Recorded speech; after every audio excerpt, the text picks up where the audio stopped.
Rồi thu hoạch 2 trái đủ, vô cho mấy ẻm nó ăn đi các bạn.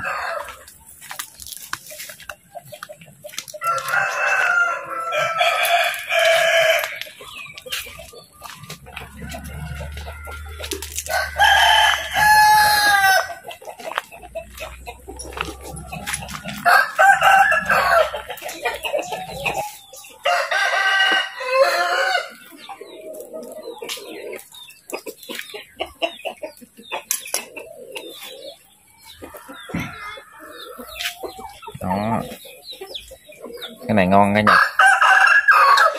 cái màu tuyệt đẹp luôn nha. Nhưng cái hộp này mình cho ăn luôn nha, mình cho mấy ẻm nó ăn luôn, tốt sức khỏe không gì hết trơn nha, bỏ là sai lầm. Thì cái này mình còn một cử cả nhà, ví dụ một cử chuối rồi một cử đu đủ cuốc nè. Cái này là dạng ăn ké mà nó ngon.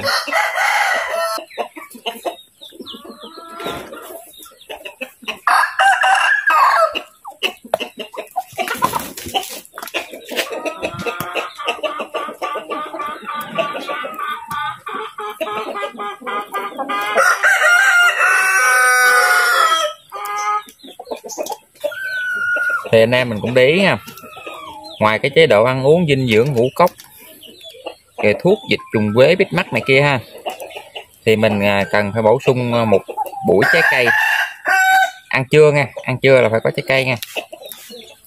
Đó, cái này là cho mấy con mấy em nhỏ nhỏ. Rồi cái này thì mình quay cho anh em xem vui nha.